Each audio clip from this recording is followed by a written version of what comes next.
Now we are going to present a case study, discuss a case study.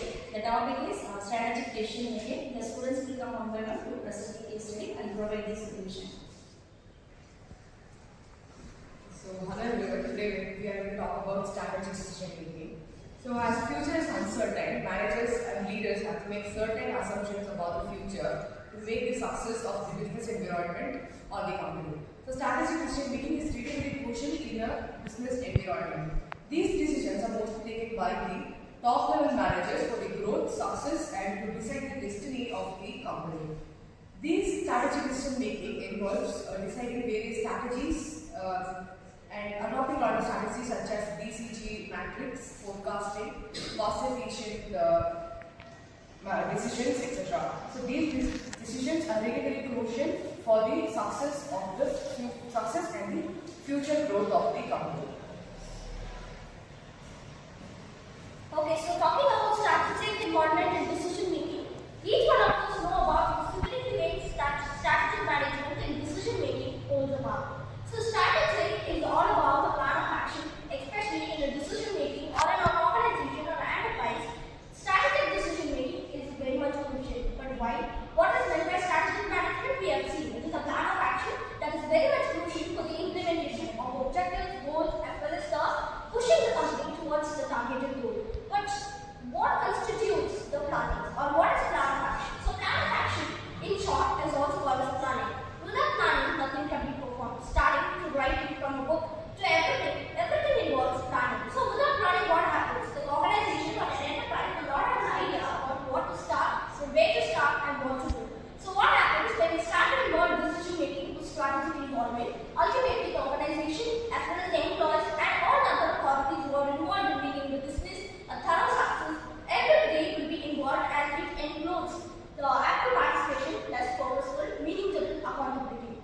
But do we know we can ensure that whether everybody are involved in decision making? When we talk about something, it all about the advantages as well as the disadvantages. So till now we have spoke about the advantages that strategic management in decision making holds and about its potentiality. But on the other hand, what are its disadvantages? So talking about its disadvantages, first thing, we can't make sure that everybody are involved in decision making. There are some core principles where only higher authorities or only the middle people are involved in making decisions in the organization, whereas the last or the people who are in the subordinates, who are considered to be subordinates in an organization or enterprise, are thoroughly neglected from such kind of decision making. In such circumstances, the organization, though it will be able to gain success in the long run, but ultimately when it's not involving its employees or the people at the lower levels in decision making, obviously the organization will face a failure in the long run.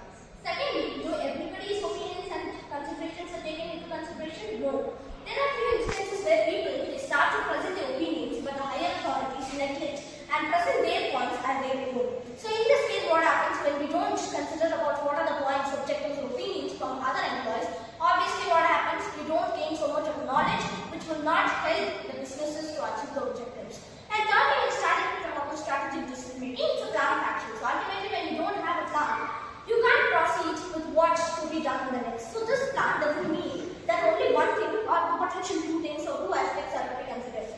The planning or strategic involvement can take place in terms of two manners. One is in the monetary manner and starting with the non-monetary manner. What are the monetary manners? So it refers towards the money-related matters that has to be planned accordingly so that what happens, the organization will not suffer from any surplus or deficit in the long run. So these are the core components that strategic decision making will involve in the day-to-day aspects. Thank you.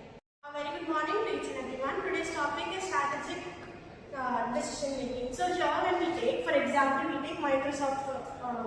Here what is going on in Microsoft is having lesser demand in the market. So why is it caused and what should the solutions be for improving is what we are going to talk about. So why is Microsoft in lower demand? It's because of AI generated everywhere. PPT presentations also, which can AI itself generate us and give. So solutions for this, what can be is, they can improve on more editing and without any payment or without any, before payment they can introduce something new and more of word arts, more of font edits, more of colors can be added in Microsoft. And the apps can even more be developed more than being the same without any development. click clip arts, all the instructions given, click remove can be do the marking. Thank you.